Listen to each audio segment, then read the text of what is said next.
우리 중간중간 물론 특강들이나 외부 강사들이나 또 다른 설교들이 있었지만 지금 계속해서 우리 교회의 핵심 가치들 나누고 있습니다. 그래서 이게 총 10가지의 가치들을 여러분들과 나눌 건데 오늘이 이제 8번째입니다. 그래서 11월이 가기 전에 이제 이 10가지 가치 메시지가 다 마무리가 되면 우리 교회가 지금까지 세가족부가 없었어요.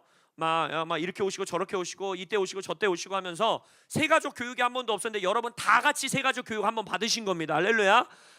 그래서 우리 연말까지 저희가 이 10가지의 가치를 다 설교가 마무리가 되면 이제 이거를 세가족부 교재로 만들어서 이제 내년 1월부터는 저희가 세가족부가 생기게 됩니다. 그래서 세가족부 팀장은 누구냐? 먼저 발표를 드리면 우리 김동석 집사님이 맡아주실 겁니다. 할렐루야.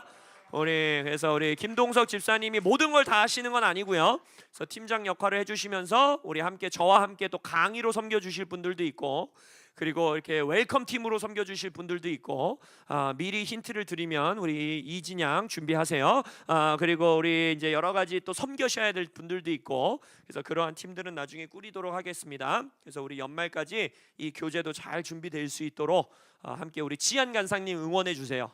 제 강의안을 가지고 이제 교재를 만들어야 되기 때문에 많이 응원해 주시기 바랍니다. 그래서 오늘 우리 교회의 8번째 가치, 우리 교회가 붙들고 있고 우리 교회가 가치 있게 여기고 또 각 교회에 하나님이 주신 부르심들이 각자 다른데 우리 교회에게 주신 또 하나의 귀한 부르심과 비전은 무엇이냐? 바로 이스라엘 맨데이트입니다. 이스라엘 맨데이트. 이것에 대해서 설명할 것인데 저는 이스라엘 맨데이트를 하나님의 신비다라고 표현하고 싶습니다. 왜냐하면 오늘 이 로마서 11장에서 하나님의 이 너희들이 이 신비를 모르지 않기를 원한다 했어요. 여러분들이 꼭 알아야 되는 하나님의 신비가 있습니다. 하나님이 숨겨놓으신 미스테리, 신비를 깨닫는 교회가 되시기를 원하십니까? 예, 오늘 그러한 교회 되시기를 예수님의 이름으로 축복합니다. 이스라엘 맨데이트라는 건 뭐 하늘에서부터 온 부르심, 하늘로부터 온 명령이라고 할 수 있는데 이스라엘 맨데이트의 이 의미가 바로 무엇이냐? 바로 이스라엘의 회복과 구원을 믿는 것입니다. 그래서 성경 속의 이스라엘 민족을 향한 약속들이 이스라엘 민족들에게, 지금의 유대인들에게 온전히 이루어지기를 소망하며 중보하는 겁니다. 그리고 그것이 하나님의 뜻임을 우리도 함께 믿고 그 하나님의 뜻에 동참하는 것, 그것이 바로 이스라엘 맨데이트라는 것입니다. 그래서 이 이스라엘 맨데이트를 명확하게 알기 위해선 반드시 짚고 넘어가야 되는 질문이 하나 있어요. 이 질문이 해결돼야지만 이스라엘 맨데이트를 가치로 받아들일 수 있어요. 성경 안에서의 하나님의 마음으로 받아들일 수 있습니다. 바로 무엇이냐? 성경에 기록되어 있는 이스라엘이 지금의 중동 땅에 있는 이스라엘과 연결되어 있는가? 연속선상에 있는가? 이것에 대한 질문을 답하실 수 있어야 됩니다. 어떻게 생각하십니까? 당연히 우리 교회가 이스라엘 맨데이트를 가치로 붙들고 있다는 것, 우리가 믿는 대답은 뭐겠습니까? 예스예요. 예스. 성경 가운데 기록된 이스라엘, 아브라함으로부터 시작된 그 민족, 그 이스라엘은 지금 현재 시대에 살아있는 그 중동 지역 예루살렘 그 지역에 살아있는 이스라엘과 연결되어 있고, 이 성경 안에 기록된 하나님의 뜻이 유대인들에게 이루어지기를 지는 것이 하나님의 마음이고 뜻이라는 걸 우리가 믿고 그것에 동참하는 것입니다. 제가 결론부에서 다시 한번 설명해 드리겠지만 먼저 짚고 넘어가기 원하는 것은 현대 이스라엘 정부를 모두 다 지지해야 된다라는 말은 절대 아닙니다. 현대 지금 이 시대에 살고 있는 이스라엘 정부가 행하는 모든 어떤 결정들이라든지 정치 활동이라든지 이런 것들 가운데는 우리가 동참하지 말아야 하고 또 동의하지 않는 것들이 많고, 그것이 다 우리 창조주 여호와 하나님의 뜻이다, 이스라엘 정부의 뜻이 곧 하나님의 뜻이다, 이렇게 해석하는 것은 이스라엘 맨데이트가 아닙니다. 예를 들어서 지금 이스라엘의 수도인 갑자기 수도 이름이 생각 안 나요. 텔아비브에서 매년 전 세계 최대 동성애 축제가 펼쳐집니다. 그리고 그것을 정부가 지지합니다. 그러니까 이런 것들, 그러니까 지금 현대 이스라엘 정부를 우리가 지지하고 그들이 하나님의 선민이다 라고 말하는 것이 아니라는 것을 명확하게 알고 이 이스라엘 맨데이트에 접근하시면 좋겠습니다. 그래서 제가 결론부에 그것을 다시 한번 말씀드릴 겁니다. 지금까지도 대부분의 신학교에서는 이제 주요 교단 신학교에서는 대체 신학을 가르칩니다. 이 대체 신학이라는 건 무엇이냐? 말 그대로 대체하는 겁니다. 성경 속에 하나님께서 선택하신 이스라엘 그 민족에 대한 모든 부르심은 이제 이방인 교회로 대체됐다. 그래서 성경 안에서 하나님이 유대인들과 이스라엘 민족을 향해서 유다 지파를 향해서 주신 모든 약속은 이제 이스라엘을 위한 것이 아니라 교회를 위한 것이다. 이스라엘은 하나님이 선택했음에도 불구하고 하나님을 거역했고 하나님에게 순종하지 않았고 예수를 배척했고 십자가에 못 박았고 예수님을 믿지 않았기 때문에 그는 버림을 받았다. 이스라엘은 저주받았다라고 말하고 있습니다. 필리비가 태어나는 날부터 이 날이 곧 올 거라 생각을 했는데 그러시면 안 됩니다. 성경 역사 가운데 남유다와 이스라엘, 북이스라엘이 멸망한 이후에 이스라엘이라는 나라가 이 세상 가운데 수백 년 동안 존재하지 않았어요. 아예 없어져 버렸습니다. 유대인들이 다 거기서 디아스포라라는 단어가 나온 거죠. 전 세계로 흩어져 버린 거예요. 그래서 신학교도, 여러분 신학이라는 것도 성경을 해석하는 거기 때문에 그 시대적 흐름과 시대적 배경 가운데 해석되는 것들이 굉장히 많습니다. 그래서 대체 신학이 힘을 받은 거예요.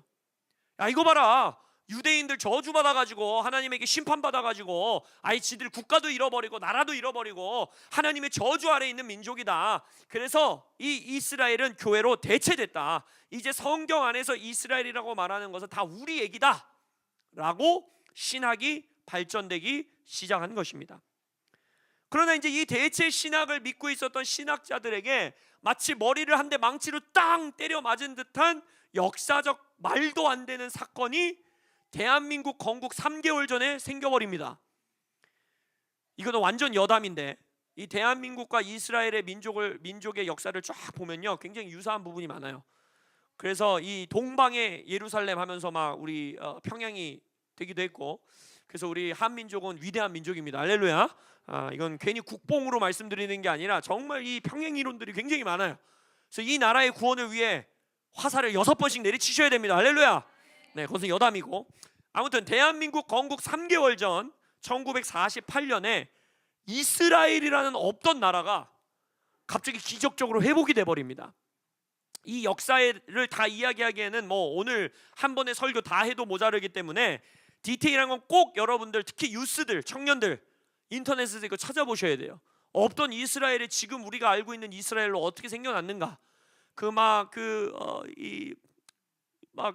이스라엘 그 유대 중동 전쟁 가운데 막 천사가 나타나고 하나님이 막 놀랍게 역사하시고 정말 놀라워요. 아무튼 현대 이스라엘 건국 역사 이야기는 반드시 아셔야 돼요. 그 놀라운 하나님의 기적들이 그 뒤에 숨겨져 있습니다. 근데 대체 신학을 열심히 설파하고 그러한 신학자들을 배출하고 그러한 신학이 아예 이 신학의 주류 이 흐름으로 자리가 잡아놨는데 갑자기 없던 이스라엘이라는 나라가 생겨버린 거예요.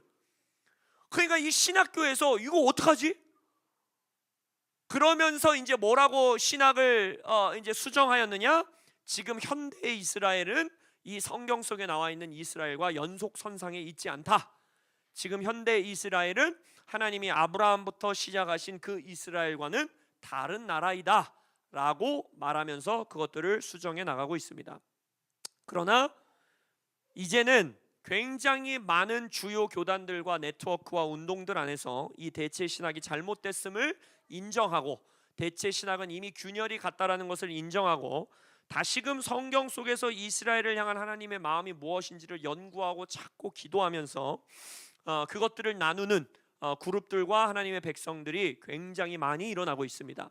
그래서 오늘 우리 교회도 그것들에 대해서 나눌 것이고, 근데 이렇게 질문할 수 있어요. 아니 대한민국에 있는 이 교회가 갑자기 웬 이스라엘? 무슨 이스라엘까지 우리의 가치로 받아들여야 되나 이렇게 생각하실 수 있지만 오늘 이 가치에 대한 메시지를 들으시면 알겠지만 이스라엘을 향한 하나님의 마음을 온전히 내 안에 품지 않으면 우리를 구원하신 하나님의 구원의 역사를 온전히 알 수가 없습니다. 오늘 로마서 11장에서 사도 바울이 말하고 있는 것도 이스라엘 민족을 향한 하나님의 신비를 너희들이 모르지 않기를 원하노니, 이건 신비라는 거예요. 신비. 왜냐? 이 신비는 이방인인, 지금 로마에 있는 교회들에게 편지를 쓰고 있는 거잖아요. 이방인, 바로 우리를 향한 편지인 거예요. 너희들의 구원에 직결되어 있기 때문이다 라고 말하는 거예요. 이것을 통해, 이 신비를 통해 너희들이 구원받게 된 거다라고 말하고 있어요. 그래서 이 이스라엘은 먼 얘기, 먼 땅에 있는 얘기가 아니라 바로 우리의 복음, 우리의 구원과 직접적으로 연결되어 있고, 우리의 구원의 역사 가운데에, 여정 가운데에 반드시 우리의 마음에 품어야 되는 하나님의 마음이심을 이번 이 한 번의 강의를 통해, 이거는 막 세미나를 해도 모자라지만 아주 간단하게 여러분들에게 5가지의 포인트로 말씀드리고, 여러분들이 그것들을 마음에 품으시기를 예수님의 이름으로 축복합니다. 첫 번째, 이 이스라엘 맨데이트를 이해하기 위해서는 하나님의 주권과 섭리를 인정하는 신앙이 있어야 됩니다. 다시, 하나님의 주권과 섭리를 인정하는 신앙이 있어야 돼요. 시편 132편 13절 14절을 보면, 여호와께서 시온을 택하시고 자기 거처를 삼고자 하여 이르시기를 이는 내가 영원히 쉴 곳이라, 내가 여기 거주할 것은 이를 원하였음이라 라고 하고 있어요. 성경 안에서 시온 그리고 예루살렘이라는 표현은요, 이스라엘을 대표하는 표현입니다. 시온산, 혹시 예루살렘 도성, 또 예루살렘이라는 표현이 되어 있는 성경 구절들의 거의 대부분은 그 어떤 시온산 하나만을 뜻하거나 예루살렘을, 도시만을 뜻하는 것이 아니라 전체적인 이스라엘을 향한 하나님의 뜻을 선포하고 있는 구절들입니다.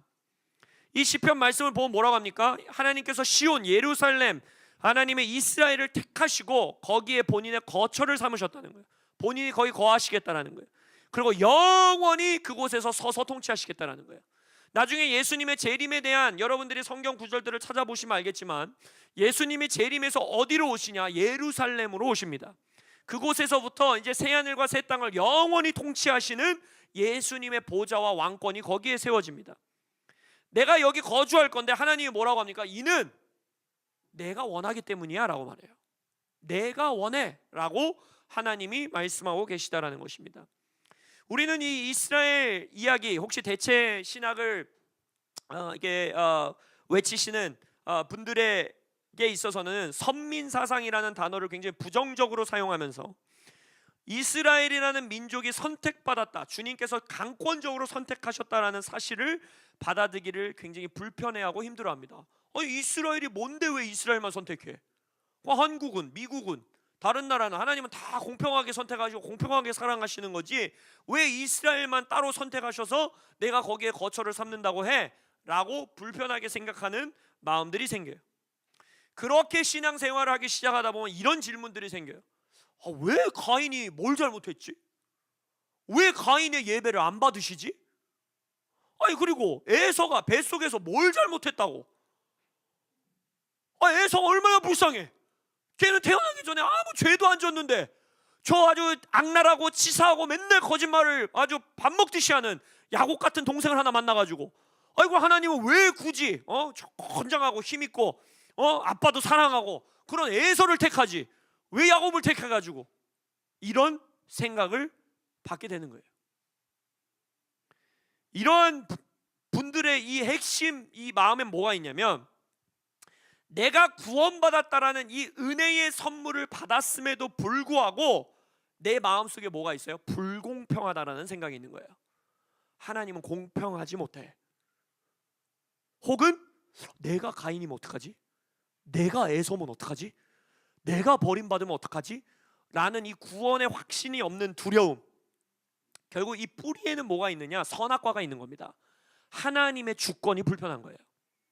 하나님의 섭리가 불편한 거예요. 그러나 하나님은 명확하게 말하십니다. 하나님의 주권과 섭리 안에 들어오는 자들이 하나님의 복 아래 거하게 되는 것입니다. 할렐루야. 그래서 하나님이 이스라엘 민족을 아브라함 때부터 선택하셨다라는 것을 받아들이셔야 됩니다. 믿으셔야 합니다. 왜냐? 성경에서 하나님이 그렇다라고 말씀하셨기 때문에. 예레미야 3장에서는 이렇게 말씀하십니다. 그때 예루살렘이 그들에게 여호와의 보좌라 일컬음이 되며, 예루살렘이 여호와의 보좌가 되겠대요. 모든 백성이 그리로 모이리니, 마지막 때, 재림의 때를 얘기하는 거죠. 모든 민족이 예루살렘으로 가. 여러분들도 나중에 부활체를 입으시고 예루살렘으로 가게 될 겁니다. 곧 여호와의 이름으로 말미암아 예루살렘에 모이고 다시는 그들의 악한 마음에 완악한 대로 그들이 행하지 아니할 것이며. 근데 그 통치와 다스림을 어디서부터 하시겠대요? 예루살렘에서부터 하시겠대요. 그래서 이것은 창세기 12장에 하나님께서 여호와께서 아브람, 그때는 아브람이죠, 아브람을 부르실 때 여호와께서 아브람에게 이르시되 너는 너의 고향과 친척과 아버지의 집을 떠나 내게 보여줄 땅으로 가라. 내가 너로 큰 민족을 이루고 내게 복을 주어 내 이름을 창대하게 하리니 너는 복이 될지라. 너를 축복하는 자에게는 내가 복을 내리고 너를 저주하는 자에게는 내가 저주하리니 땅의 모든 족속이 너로 말미암아 복을 얻을 것이라. 이 말씀이 영원하신 하나님의 말씀이라는 것을 인정하셔야 합니다. 성경 어떤 구절은 이스라엘이라는 나라가 없어졌기 때문에, 유대인들이 디아스포라가 흩어졌기 때문에, 그들이 순종하지 않았기 때문에, 그들이 예수를 거역했기 때문에 만약 그 말씀이 흔들린다면 하나님은 시건치 않으신 하나님이 아니라는 것이 됩니다. 하나님이 주권적으로 강권적으로 아브라함을 선택하사 거짓말하지 않는 하나님께서 영원의 세계 가운데 모든 민족이 이스라엘을 통하여 복을 받게 하시겠다라는 약속, 이 약속이 영원한 약속이심을 인정하시는 여러분들 되시기를 선포합니다. 하나님을 믿는다라는 건 하나님의 말씀을 믿는 겁니다. 그리고 하나님의 주권을 믿는 겁니다. 하나님의 섭리가 선하심을 믿는 겁니다. 그래서 첫 번째 이스라엘 맨데이트를 위해 우리가 반드시 짚고 넘어가야 되는 건 하나님의 주권과 섭리를 인정하는 신앙이 있어야 됩니다. 그리고 저는 이 두 번째를 가장 강조하고 싶은데, 이스라엘 맨데이트를 위해 우리가 기억해야 되는 건 하나님은 언약의 하나님, 그리고 언약을 지키시는 하나님이라는 것을 신뢰해야 돼요. 하나님은 언약의 하나님이시고 언약을 지키시는 분이시다. 신명기 7장 6절에서 9절의 말씀을 보면 너는 여호와 내 하나님의 성민이라, 이스라엘 백성을 향한 거죠. 내 하나님 여호와께서 지상 만민 중에서 너를 자기 기업의 백성으로 택하셨으니 여호와께서 너희를 기뻐하시고 너희를 택하심은 너희가 다른 민족보다 수요가 많기 때문이 아니니라. 너희는 오히려 모든 민족 중에 가장 적으니라.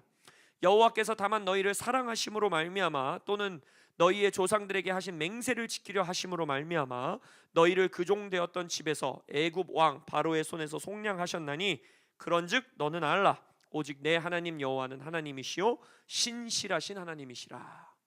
이스라엘 민족을 향한 이 약속, 하나님의 언약을 선포하신 다음에 너희들의 어떠함 때문이 아니야.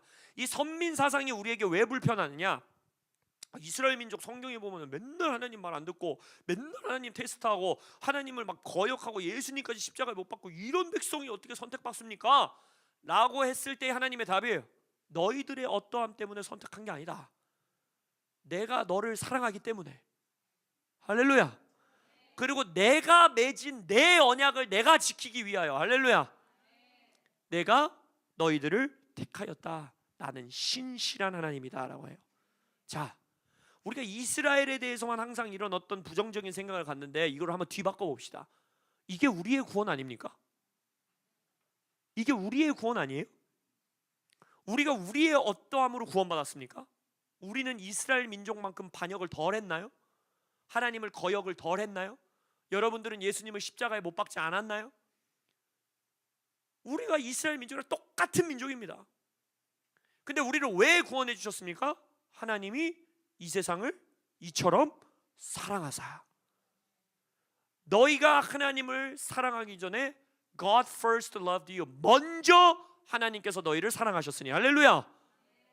이 말인 즉슨 만약 하나님이 이스라엘 유대 민족과 맺으신 언약이 그들의 불신앙 때문에, 그들의 반역 때문에, 그들의 죄 때문에, 그들의 예수님을 향한 거역 때문에 파기될 수 있다라고 한다면 우리도 우리의 구원을 확신할 수가 없는 겁니다.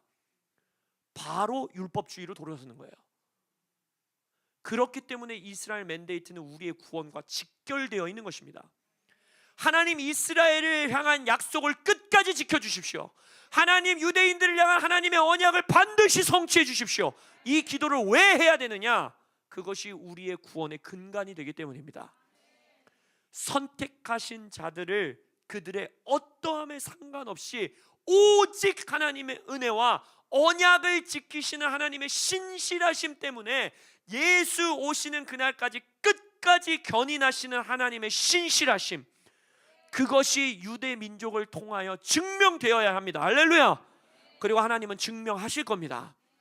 그래서 우리는 구원의 확신을 누릴 수 있는 거예요. 저러한 이스라엘 민족도 구원하시겠다라는 언약을 깨뜨리지 않는 하나님이 계시기에 나의 구원은 흔들리지 않는 겁니다. 죄를 짓고도 언제든지 회개하여 돌이킬 수 있는 것입니다. 하나님을 거역하고도 회개하며 주여 나를 용서해 주십시오, 그리고 하나님이 나를 용서해 주실 것을 확신합니다라고 기도할 수 있는 근거가 바로 여기에 있는 것입니다. 오늘 읽지는 않았지만 로마서 11장 6절에 이렇게 말해요. 만일 은혜로 된 것이면 행위로 말미암지 않음이니 그렇지 않으면 은혜가 은혜되지 못하느니라. 그리고 오늘 본문 말씀 29절에 뭐라고 했습니까? 하나님의 은사와 부르심에는 후회하심이 없느니라. 할렐루야. 만약 하나님이 나랑 맺으신 그 구원의 언약을 후회하신다면 얼마나 끔찍합니까? 아유, 내가 임재승을 괜히 구원해가지고 아유 큰일 났다, 저는 그냥 내가 언약을 파기하든지 해야지. 하나님이 만약 이러신다면 그게 얼마나 끔찍한 상상이에요. 근데 하나님의 은사와 부르심, 콜링에는 후회하심이 없다라는 겁니다. 할렐루야. 이것을 어디서부터 볼 수 있느냐? 창세기 12장에서 하나님이 아브라함을 부르시고, 창세기 13장 14장에서 이제 아브라함이 롯과 땅을 이제 분리돼서 너는 저쪽으로 가, 나는 이쪽으로 갈게 갔다가 이제 롯이 여러 이 가나안 족속들 7족속들의 전쟁 가운데 휘말리게 되면서 포로로 잡혀가니까 본인의 휘하 318명의 종을 데리고 가서 롯을 구원해 오지요. 그리고 거기서 멜기세덱, 예수님을 예표하는 멜기세덱을 만나서 그에게 11조를 바치고 삶의 주권과 왕권이 예수님에게만 있음을 이미 거기서부터 고백합니다. 그리고 나서 창세기 15장에 와서 하나님께서 12장에 맺었던 아브라함과의 언약을 갱신하시고 확증하시는 이 서약을 하시는데, 고대 근동의 언약 체결을 그대로 사용하십니다. 그때 당시 아브라함이 살아 있었던 고대 근동 시절에는 저와 여러분들이 만약 어떤 비즈니스 관계를 해서 어떤 계약을 체결한다고 칩시다. 저랑 김동석 집사님이 당신이 저에게 뭐 쌀 5포대를 주면 내가 이러한 값을 지불하겠소, 다음번 추수가 됐을 때 쌀 5포대를 나에게 주시오 라는 언약을 체결하려고 한다면 그 당시에는 어떻게 했냐면 동물을 쪼갭니다. 뭐 비둘기가 됐든 무슨 동물이 됐든 그걸 반으로 쪼개, 그러니까 피가 흐르겠죠. 그럼 그 동물을 2개로 쪼개 놓으면 그 가운데는 뭐가 흘러요? 피가 흐릅니다. 그러면 이 계약의 당사자, 언약 체결의 당사자가 한 명은 이쪽으로 갔다가 돌아오고 다른 한 명은 저쪽으로 갔다가 돌아오고 뭐 악수하고 또 소금을 나누는 것도 있고 뭐 여러 가지 방식이 있지만 아무튼 그게 핵심이에요. 피의 언약을 맺는 거예요. 그건 뭘 의미하는 거냐?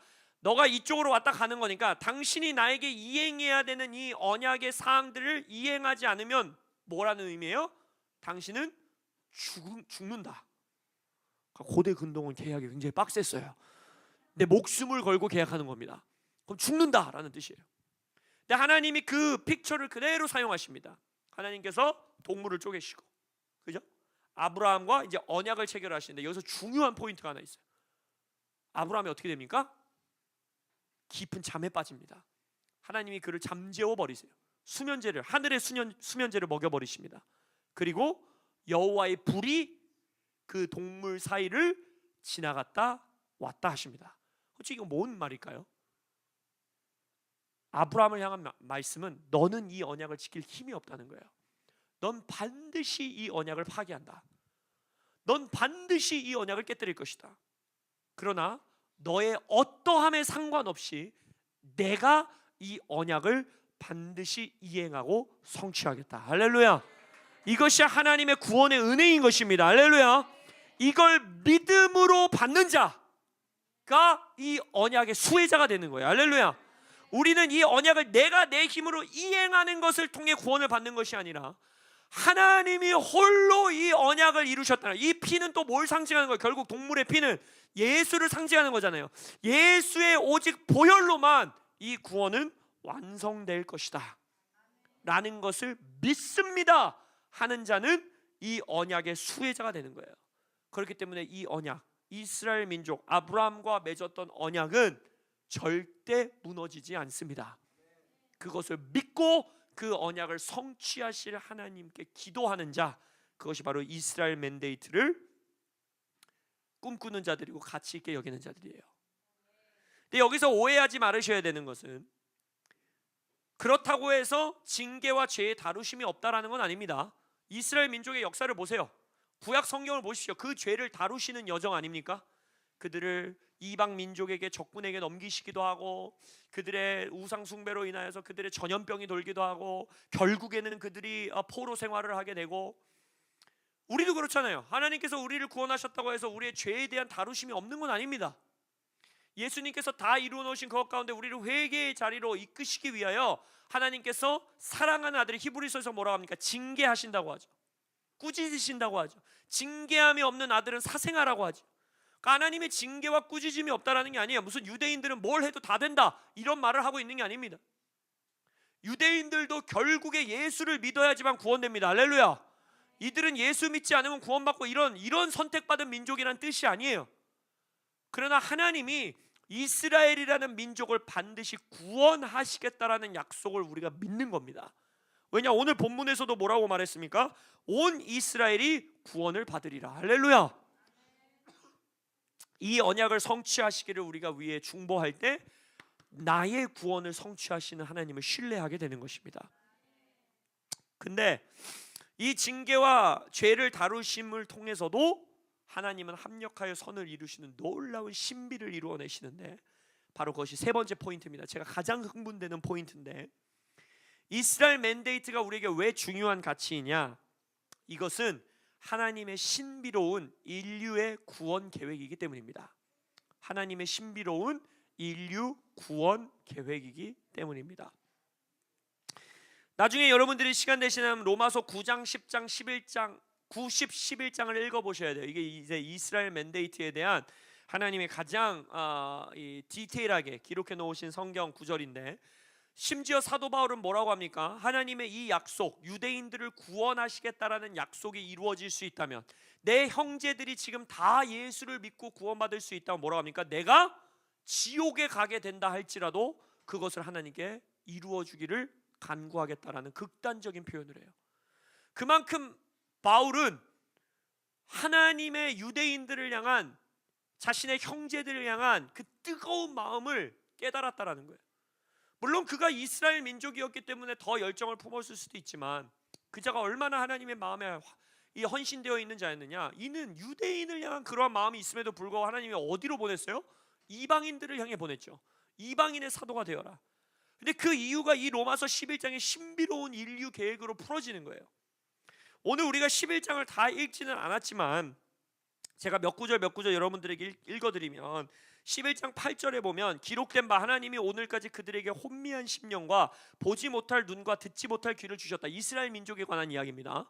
이스라엘이 지금 혼미한 심령을 갖고 있고 보지 못하는 눈과 듣지 못하는 귀를 갖고 있대요. 11절, 그들이 넘어지기까지 근데 실족했느냐? 그럴 수 없다라는 거예요. 하나님이 그들의 죄를 징계하심으로 보지 못하고 듣지 못하고 혼미한 심령을 주었지만 완전히 무너지기까지 했느냐? 그렇지 않다라는 거예요. 이스라엘 민족이 완전히 무너진 건 아니라는 거예요. 근데 여기서 신비가 나와요. 그들이 넘어짐으로 구원이 이방인에게 이르러 이스라엘로 시기나게 함이니라.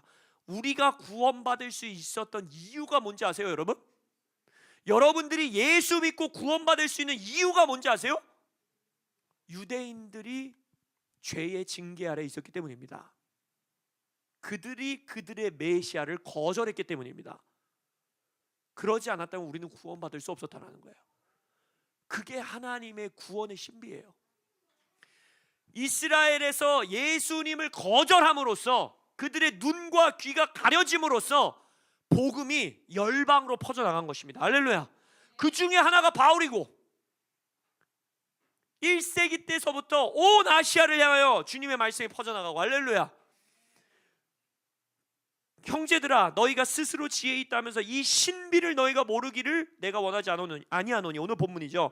이 신비는 이방인의 충만한 수가 들어오기까지 이스라엘의 덜어는 몇몇은 우둔하게 된 것이라. 그러니까 첫 번째 신비의 이 구원, 인류 구원 계획의 신비함의 첫 번째는 뭐예요? 하나님께서 이스라엘 유대인 민족의 눈과 귀를 가리사 우리를 구원하셨다는 겁니다. 그러니까 우리는 이스라엘 민족을 향한 거룩한 마음의 빛이 있어야 돼요. 그들이 하나님 앞에 눈가림과 귀가 가려짐으로 인해서 여러분들은 구원받은 거예요. 근데 두 번째 신비는 무엇이냐? 아까 그 구원이 어디까지래요? 구원이 이방인에게 이르러 이스라엘로 시기나게 한다는 거, 이스라엘이 질투한다는 거. 이상하다. 원래 이 선택받은 민족은 우린데, 하나님의 복과 은혜를 누리는 건 우리 민족인데 왜 저런 이방인들이 그 복을 누리는 거지? 왜 이방인들이 영원한 구원 가운데로 들어가는 거지? 질투한다는 거예요. 그러면서 뭐라 합니까? 이방인의 충만한 수가 들어오면, 구원받으면 그때까지의 이스라엘의 몇몇은 우둔할 거라는 거예요. 그때까지도 예수를 안 믿는 유대인들이 있을 거라는 거예요. 근데 12절을 보면 그들의 넘어짐이 세상의 풍성함이 되며, 이스라엘이 넘어졌기 때문에 온 열방 가운데 복음이 풍성하게 됐습니다. 할렐루야. 그들의 실패가 이방인의 풍성함이 되거든. 우리가 풍성한 구원 가운데 들어간 것이 이방인의 실패 때문, 유대인의 실패 때문이라는 거예요. 하물며 그들의 충만함이요. 뭐라고 하는 거예요? 그러면 유대인들이 구원받는 날을 상상해봐라. 유대인이 실패하고 이스라엘이 넘어졌을 때 이토록 온 세계 열방의 복음에 편만하신 하나님의 역사가 일어나는데, 하나님이 선택하신 유대인들과 이스라엘이 충만하게 구원받았을 때는 그 영광이 얼마나 더하겠느냐. 이방인들을 향해 기대하라는 거예요.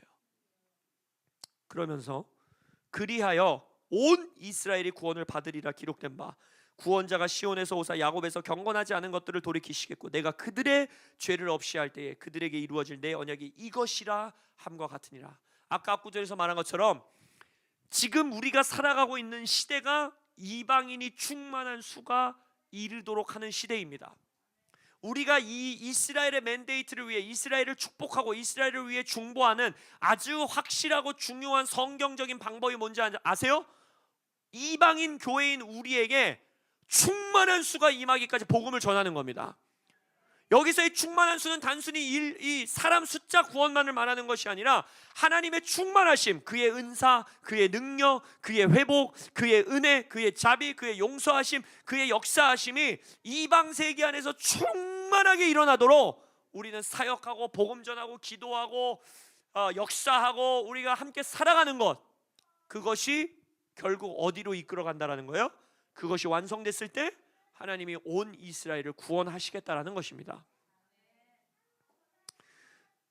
이스라엘을 먼저 그들의 죄와 거역함 가운데 눈과 귀를 막아서 이방인들의 구원을 시작하셨고, 그리고 이방인의 충만한 수가 들어오면 온 이스라엘을 구원하실 것이고, 그럼 세 번째 하나님의 신비의 계획은 무엇이냐? 에베소서 2장에서 말하고 있는 한 세 사람을 지으신다는 겁니다. 하나님의 교회는 이방인들로만 이루어지지 않습니다. 하나님의 교회는 에베소서에서 우리가 그 구절들을 다 보지는 않겠지만 그 핵심 주제는 뭐냐? 우리 그 노래도 하죠. 막힌 담을 허시고, 그 옛날 복음성가 아시죠? 어떻게 하더라? 막힌 담을 모두 허시고, 그러면서 우리가 막 그래 우리 화해해야 돼, 우리 이렇게 서로 친하게 지내야 돼, 우리 싸우면 안 돼, 이런 이제 찬양으로 생각하는데 뭐 그게 틀린 해석은 아니지만 온전한 해석은 아니에요. 그 막힌 담을 허셨다라는 그 담은요, 에베소서 2장의 배경을 보면 유대인과 이방인 사이에 있었던 담입니다. 그 담을 허사 결국에 예수 그리스도가 이 땅에 오시기 전에 완성하시는 교회의 모습은 무엇이냐? 구원받은 이스라엘 백성들과 구원받은 이방인들이 하나가 되는 겁니다. 그래서 이건 선민사상, 뭐 누군 선택받고 이런 게 아니에요. 하나님의 인류 구원의 계획 가운데 이 우리가 부흥을 겸하고 있는 이 이방인들이 이스라엘의 구원을 위해서 기도하고 사역하고 복음 전하고 재정을 심고 중보해야 되는 이유가 뭐냐? 하나님이 선택해 놓으신 이 유대인들과 이스라엘 민족이 구원을 받아야지만 교회가 완성된다라는 거예요. 할렐루야. 그래야지만 예수가 이 땅에 재림하신다라는 것입니다. 할렐루야. 그래서 이것은 우리의 복음과 직결되어 있는 거예요. 예수가 다시 오실 길을 위해 준비하는 일이라는 거예요. One new man, 한 세 사람. 교회의 유대인과 이방인이 하나 된 교회. 할렐루야.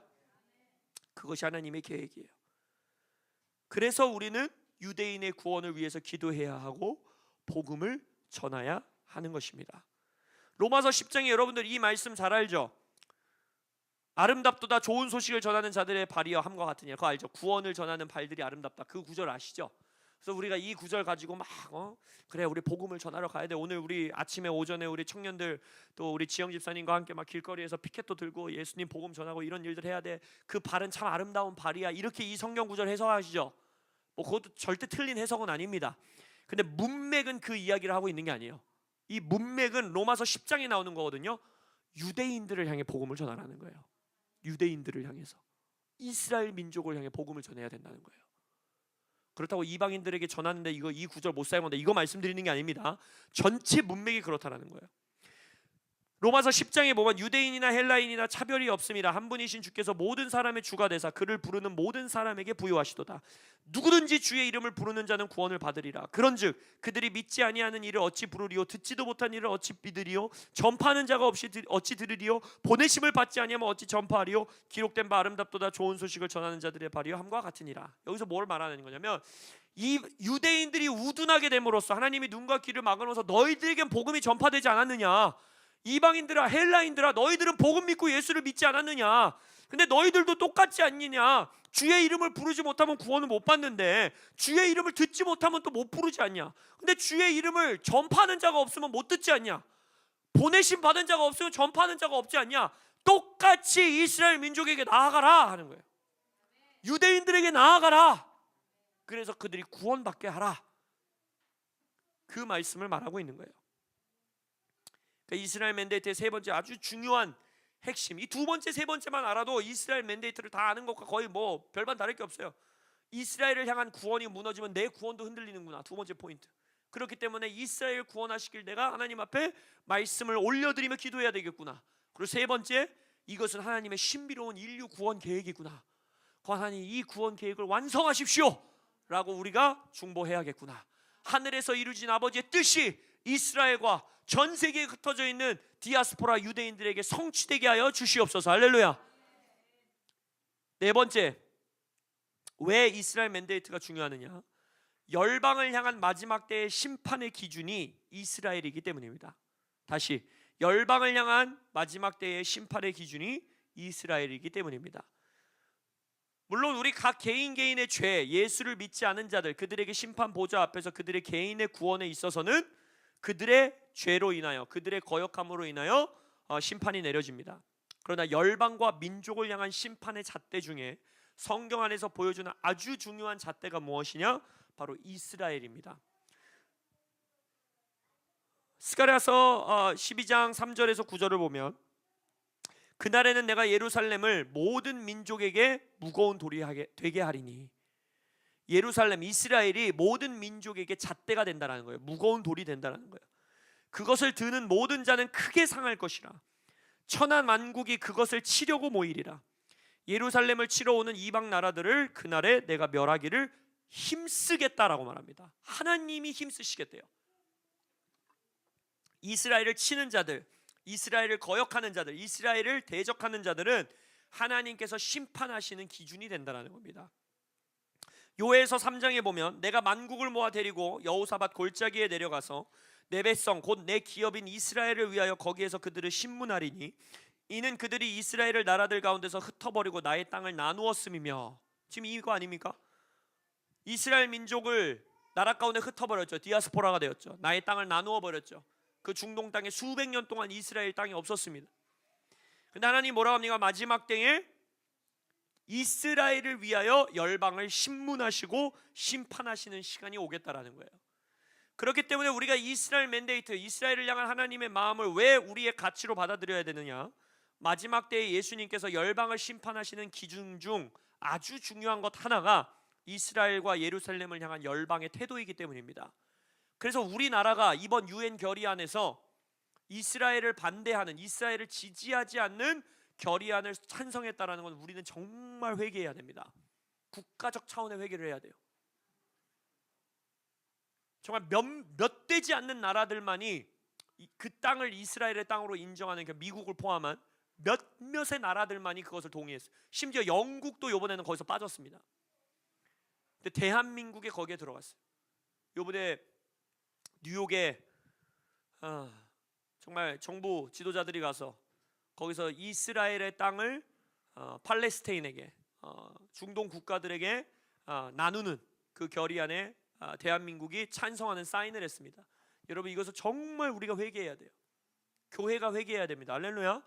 왜냐? 마지막 때에 심판의 기준이 바로 이스라엘을 향한 태도가 되기 때문입니다. 민족. 인류 역사를 보면요, 아까 우리 한국과 이스라엘 가운데 굉장히 비슷한 점들이 있다고 그랬는데 또 하나가 뭐냐면 엄청난 핍박과 공격을 받습니다. 주변 나라들에게. 우리나라도 그렇죠.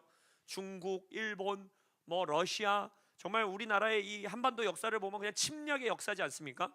유대인도 똑같습니다. 유대인도 평생의 인생 가운데, 역사 가운데 엄청나게 엔티세미티즘이라고 하는 반유대주의 가운데에 이 핍박과 공격을 받은 민족이에요. 특히 여러분 이 1세기 그다음에 그 이후에 여러 굉장히 존경받는, 그리고 존경받아 마땅한 신학자들과 교회의 교부들이 그때 이제 이 신학이 아무래도 이제 굉장히 수준이 낮았고 또 이 하나님의 뜻을 온전히 몰랐기 때문이기도 하겠지만 엄청난 반유대주의의 앞장선 자들이었던 거 아십니까? 히틀러가 이 홀로코스터를 했을 때 마틴 루터의 가르침을 설파하면서 그 홀로코스트를 이룬 거 아세요? 10월 31일 며칠이 여러분 할로윈 데이가 아니라 종교개혁 주일이라 날이란 거 아시죠? 그때 마틴 루터가 이제 그 성전 앞에다가 그거를 탁 박으면서 종교 개혁이 시작되잖아요. 우리가 그 모든 수혜자들 아닙니까? 그러니까 마틴 루터는 이 설교 듣고 마틴 루터 지옥 갔나 봐 이렇게 생각하시면 안 돼요. 천국에 계십니다. 할렐루야. 그러나 그 자도 불완전한 자였다라는 거예요. 놀라운 종교 개혁을 이뤘음에도 불구하고 이 반유대주의에 빠져 있었어요.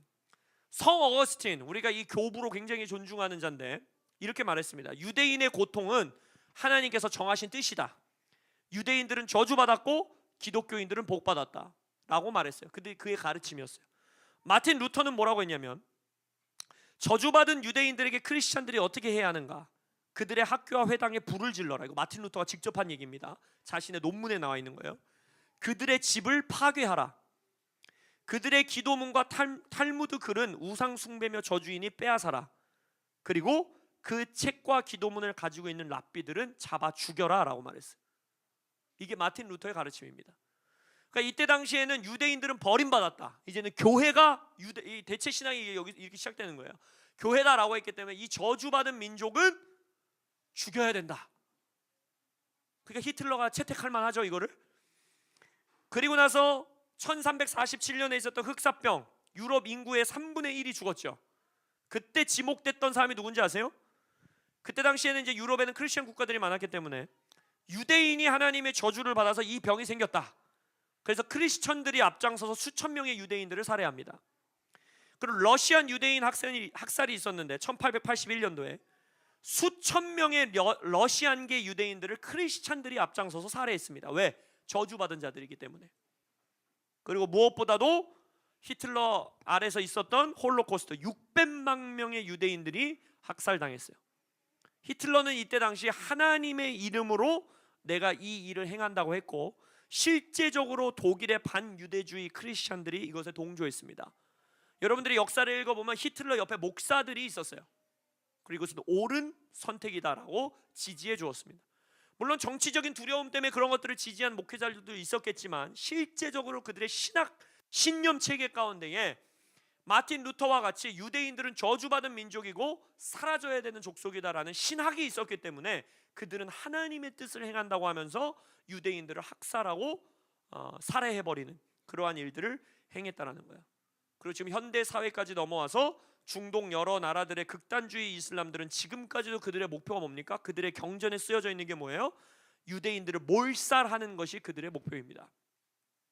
성경 안에서 하만부터 시작해서 유대인들을 몰살하려고 했던 일들은 언급할 필요도 없이 정말 전 세계 역사 가운데에 이토록 왜 반유대주의가 넘쳐나겠냐는 거예요. 사단도 알고 있는 겁니다. 이스라엘이 하나님의 심판의 기준이라는 것을. 그래서 하나님께서는 이방인의 교회인 우리에게 이스라엘과 예루살렘을 향한 하나님의 계획에 함께 서도록 부르고 계십니다. 순종하도록 부르십니다. 그래서 마지막 때 이스라엘을 대적하기 위해 서는 자들을 전부 심판하신다 했기 때문에 이건 민족 차원의 일이거든요. 그래서 이 나라 대한민국과 통일 한국이 반드시 이스라엘의 편에 서도록 우리는 지금부터 중보해야 됩니다. 앞으로의 우리의 정부와 위정자들이 정치적인 어떤 그러한 이득과 이런 것에 상관없이 이스라엘을 향한 하나님의 뜻의 편에 설 수 있도록 중보하시는 여러분들 되시길 예수 이름으로 축복합니다. 마지막 포인트, 왜 우리는 이스라엘 맨데이트를 우리의 이 가치로 받아들이느냐? 바로 그것이 하나님의 선포와 명령이기 때문입니다. 아까 아브라함을 부르실 때 창세기 12장 3절에서 뭐라 하셨어요? 너를 축복하는 자에게는 내가 복을 내리고 너를 저주하는 자에게는 내가 저주하리니 땅의 모든 족속이 너로 말미암아 복을 얻을 것이라 하신지라. 아브라함을 기점으로 모든 이스라엘 민족을 향한 약속인데 뭐라고 합니까? 너를 저주하는 자에게는 내가 저주하겠고 너를 축복하는 자에게는 내가 축복하겠다. 하나님의 명령인 거예요. 이스라엘 민족을, 유대인들을 축복하라는 것입니다. 시편 122편 6절에 보면 예루살렘을 위하여 평안을 구하라. 예루살렘을 사랑하는 자는 형통하리로다. 여러분 복 받고 싶으세요? 형통하고 싶으세요? 성경의 형통이 여러분들에게 있기를 원하세요? 그걸 받을 수 있는 여러 가지 하나님의 약속들이 있지만 그 중에 하나가 이겁니다. 이스라엘의 평안을 구하라는 거예요. 이스라엘을 위해 기도하라는 것입니다. 그러면 하나님의 평안과 복이 임한다라는 것입니다. 이 약속들과 선포들은 지금까지도 그리고 예수님 오실 때까지도 유효한 약속이라는 것입니다. 그래서 하나님의 선포와 명령이기에 우리는 이스라엘의 평안을 위해서 기도하고 그들에게 복음을 전하고 하나님의 복음의 신비인 원유맨 한세 사람을 이루는 그날까지 우리는 기도하고 그들을 지지하고 그들을 위하여 중보하고 그들을 위하여 사역해야 하는 것입니다. 이것은 교회를 향한 부르심이에요. 그래서 로마서 11장, 오늘 우리가 읽지 않은 본문이지만 11장에서 뭐라고 합니까? 너희들은 돌 감람나무였다라는 거예요. 성경으로 보면 야생 감람나무였다는 거예요. 와일드라고 그러는데 와일드 올리브 트리, 그러니까 돌 감람나무였는데, 그러니까 너희들은 버림받은 나무였다라는 거예요. 야생에 있었고 하나님의 뜻 안에 있지 않았다라는 거예요. 근데 너희들의 가지가 꺾여가지고 참 감람나무, true olive tree에 접붙임 됐다라는 거예요. 근데 이 참 감람나무는 어떤 나무예요? 아브라함의 나무거든요. 하나님이 선택하신 아브라함의 나무에 너희들이 접붙임되어 진액을 함께 받는 자가 됐다라는 거예요. 그래서 우리는 영적으로 아브라함의 자손이 된 겁니다. 할렐루야. 그 가지들을 향하여 자랑하지 말라는 거예요. 너희들이 가지인데 자랑하지 마, 이러는 거예요. 너희들이 구원받은 거 너희들의 어떠함으로 구원받은 게 아니야. 자랑할지라도 네가 뿌리를 보존하는 것이 아니라 뿌리가 너를 보존하는 것이야. 결국 우리의 구원의 뿌리 어디서 시작했다라는 거예요? 아브라함을 선택하신 하나님의 은혜가 있었기 때문에 우리가 구원받은 거예요. 할렐루야. 그렇기 때문에 이 아브라함을 선택하신 이 언약을 주여 끝까지 성취하십시오라는 기도는 다른 자를 위한 기도가 아니라 그 나무에 접붙임 받은 우리를 위한 기도가 되는 겁니다. 이게 명령이에요. 이스라엘을 보호하여 주십시오. 이스라엘 민족들을 구원하여 주십시오. 이스라엘 가운데 평안이 있게 하여 주십시오. 이 기도는 바로 우리의 구원을 위한 기도인 것입니다. 그래서 5가지 포인트 다시 한번 복습하듯이 말씀드리면, 첫 번째, 이스라엘 맨데이트는 하나님의 주권과 섭리이다. 하나님의 주권과 섭리를 인정하는 신앙이 회복되어야 한다. 두 번째, 하나님은 언약의 하나님이시고 언약을 지키시는 하나님이시기에 이스라엘을 향한 언약을 지키셔야 우리를 향한 언약을 지키신다라는 확증이 됐다. 세 번째, 하나님의 신비로운 인류 구원 계획이 이 이스라엘과 연결되어 있기 때문에 우리는 이스라엘의 구원을 위하여 이방인 교회와 유대인의 원유맨 한세삼을 이루는 교회의 완성을 위하여 기도해야 한다. 네 번째, 열방을 향한 심판의 기준이 이스라엘이고 예루살렘이기 때문에 우리는 지금부터 우리의 민족과 우리의 나라와 국가가, 통일 한국이 이스라엘의 편에 서는 나라 되도록 기도해야 한다. 마지막으로 이스라엘의 복을 위하여, 이스라엘의 평안을 위하여 기도하고 축복하는 것은 하나님의 선포와 명령이기에 우리는 이스라엘 맨데이트를 우리의 가치로 받아들이는 것입니다. 아멘. 말씀을 결론 지으면서 다시 한번 여러분들에게 말씀드리기 원하는 건, 우리는 이 이스라엘 맨데이트가 우리의 가치라고 해서 현대 이스라엘 정부의 모든 결정들이 하나님의 뜻이다 라고 말하는 건 절대로 아닙니다. 현대 이스라엘 정부도요, 자기들만의 정치적인 이유가 있고 정치적인 목적이 있고, 그 유대인들 가운데서도 잘못된 뜻을 가지고 있는 자들이 너무나 많기 때문에 우리는 그것을 인정하는 게 아니에요. 오해하시면 안 돼요. 이스라엘 정부가 하는 건 다 동의해야 된다, 다 지지해야 된다, 다 축복해야 된다, 이걸 말하고 있는 것이 아닙니다. 이스라엘도 유대인들도 결국 하나님 앞에서 이방인들과 똑같습니다. 그들도 하나님의 앞에서 예수를 선택하는 자만이 구원받습니다. 할렐루야. 우리는 이것을 위해 기도하는 거야. 하나님이 이스라엘 민족을 구원하기를 원하시오니 그들이 예수님을 선택하게 해주십시오. 할렐루야. 이걸 기도하는 겁니다. 그들이 선택받은 민족이라고 해서 그들은 예수 안 믿어도 결국 다 천국 가고 이런 식으로 생각하시면 안 돼요. 그리고 우리가 유대인으로 돌아가야 된다라고 회개해야 된다고 생각하시면 안 돼요. 이 시대에 이스라엘 운동을 하시는 분들 가운데에 마치 크리스천들이 유대인같이 행동해야 된다라고 주장하는 분들이 있는데 그건 굉장히 잘못된 겁니다. 그래서 우리가 절기에 대한 우리가 절기를 지키고 월상 예배를 할 때도 제가 여러분들에게 강조하는 게 뭐예요? 우리는 이 절기 안에 숨겨놓은 예수를 발견해야 된다. 할렐루야. 월삭을 통해서 하나님이 우리에게 주신 하나님의 예수 그리스도를 통해 주시는 뜻을 발견하는 것, 그리고 그것들을 역으로 유대인들과 이스라엘에게 전수해 주는 것. 할렐루야. 그게 우리의 부르심인 거예요. 절대 유대인같이 사시려고 하시면 안 돼요. 우리 삼겹살 먹어야 되잖아요. 우리 삼겹살 먹어야 돼요, 여러분. 절대 유대인이 되시면 안 됩니다. 근데 이 시대의 이스라엘 운동이 너무 마치 유대교로 회귀하는 듯한 그러한 모습들을 보이는 게 저는 굉장히 우려스러워요. 그게 이스라엘 맨데이트가 아닙니다. 이스라엘의 예수 그리스도 안에서의 구원을 위하여 복음을 전하고 그들을 돕고 지지하고 축복하고 우리가 중보하고, 그리고 무엇보다 이스라엘 민족을 향한 하나님의 뜻이, 언약이 성취되고 완성되도록 우리가 기도하는 것, 그것이 우리 교회가 가치로 붙드는 이스라엘 맨데이트임을 기억하시기를 바랍니다. 아멘. 기도하시겠습니다.